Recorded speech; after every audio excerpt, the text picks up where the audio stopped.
ආයිබෝවන් යාළුවනේ James YouTube channel එකට ඔයාලව ආදරෙන් පිළිගන්නවා. අද අපි ජීවත් වෙන්නේ ගොඩක් හරිම පහසු ලෝකයක. ඇඟිලි තුඩේ එක ස්පර්ශයකින් ලෝකයේ අනික් කෙළවරේ ඉන්න කෙනෙක් එක්ක කතා කරන්න, රැඳවල් නැතුව ආලෝකය ලබා ගන්න අපිට අද පුළුවන්. ඒත් ඔයා කවදා හරි හිතලා තියෙනවද මේ හැමදේම ආරම්භුනේ කොහොමද කියලා?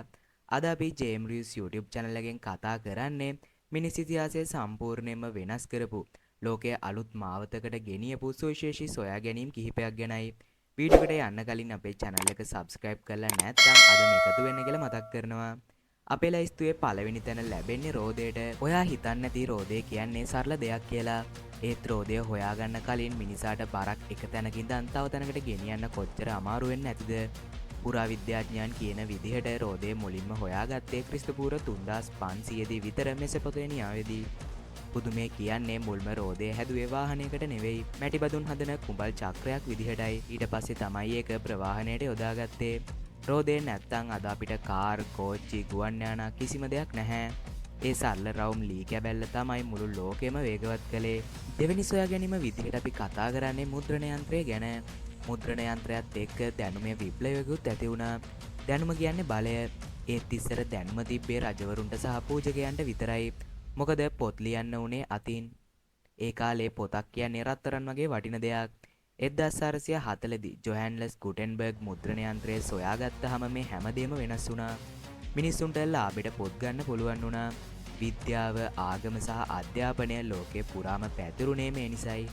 අද ඔබ අන්තර්ජාලයෙන් කියවන මේ හැම දෙයකටම පදනම වැටුනේ ගුටෙන්බර්ග්ගේ ඒ අපූරු යන්ත්‍රයෙන්. අද අපි කතා කරන තුන්වෙනි සොයා ගැනීම තමයි විදුලි බුබුල. තෝමස් අල්වා එඩිසන්. මේ නම ඇහෙනකොටම අපිට මතක් වෙන්නේ විදුලි බුබුල. විදුලි බුබුල සොයාගන්න කලින් මිනිස්සුන්ට වැඩ කරන්න පුළුවන් උනේ ඉර පායලා දින වෙලාවට විතරයි. රැට ඉටිපන්දම් හොල් අන්තෑරුම් පත්තු කරන්න වුණා. එඩිසන් වාර 1000කට වඩා අසාර්ථක වෙලා තමයි මේ සාර්ථක විදුලි බුබුල හැදුවේ. එයා කියනවා මම අසාර්ථකුනේ නැහැ. මම වැඩ කරන්න නැති ක්‍රම 1000ක් හොයාගත්තා කියලා. මේ සොයා ගැනීම නිසා තමයි අද මුළු ලෝකයම රැය පුරාම ආලෝකමත් වෙලා තියෙන්නේ. අපි කතා කරන හතරවෙනි සොයා ගැනීම තමයි පෙනිසිලින්. මේක වෛද්‍ය විද්‍යාවේ හාස්කමක්. ඇලෙක්සැන්ඩර් ෆ්ලෙමින් විසින් 1928 දී අහම්බෙන් වගේ සොයාගත්ත පෙනිසිලින් වෛද්‍ය විද්‍යාවම වෙනස් කරා. එතෙක්කල් කුඩා තුවාලයකින් හෝ ආසාදනයකින් මිනිසුන් දහස් ගණනක් මිය ගියා. ඒත් මේ ඇන්ටිබයොටික් සොයා ගැනීමත් එක්ක ලෝකයේ මරණ අනුපාතය ගොඩක් වෙනස් වුණා. අද අපි ගන්නා ගොඩක් බෙහෙත් වලට පදනම මේ පුස් වර්ගයකින් කරපු සොයා ගැනීමයි. යාළුවනේ මේක ඔයාලට විශ්වාස කරන්න පුළුවන්ද? දුටුගැමුණු රජතුමාගේ කාලේ යුද්ධයට යන සෙබළුන්ට පුස් කාපු කැවුම් දීලා තියෙනවා. ඒකට හේතුවත් මේ පෙනිසිලින් කියන දේම තමයි.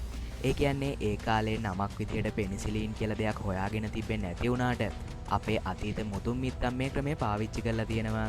එතකොට හිතන්නකෝ සිංහල ජාතිය කියන්නේ කොච්චර ප්‍රෞඩ ඉතිහාසයක් තියෙන ජාතියක්ද කියලා. පස්වෙනියට ඒ කියන්නේ අන්තිමටම අපේ ලැයිස්තුවේ තියෙන්නේ අද අපි හැමෝම පාවිච්චි කරන අන්තර්ජාලය. 1960 ගණන් වල ඇමරිකානු ආරක්ෂක අංශයේ පරීක්ෂණයක් විදිහට ආරම්භ වුණ මේ තාක්ෂණය අද මුළු ලෝකයම එකම තැනකට අරන් ඇවිත් තියෙනවා. අන්තර්ජාලය නැත්තම් අද ඔයා මේ වීඩියෝ එක බලන්නෙත් නැහැ. තොරතුරු හුවමාරුව, ව්‍යාපාර අධ්‍යයනය මේ හැමදේම අද තියෙන්නේ අන්තර්ජාලය මතයි. යාළුවනේ මේ සොයා ගැනීම දිහා බලද්දි අපිට එක දෙයක් පැහැදිලි වෙනවා. ඒ තමයි මිනිසාගේ නොපසුබට උත්සාහය සහ කුතුහලය තමයි ලෝකය වෙනස් කරන්නේ. මේ සොයා ගැනීම් වලින් ඔබට වැඩියෙන්ම වටින්නේ මොකක්ද? පහලින් කමෙන්ට් එකක් දාන්න අමතක කරන්න එපා. ඒ වගේම මේ වීඩියෝ එකට කැමති නම් ලයික් එකක් දාලා යාළුවන්ටත් බලන්න ෂෙයා කරන්න. තවත් මේ වගේ වටිනා වීඩියෝ එකකින් අපි ආයෙත් හම්බෙමු. ඔයාලා හැමෝටම සුබම සුබ දවසක්.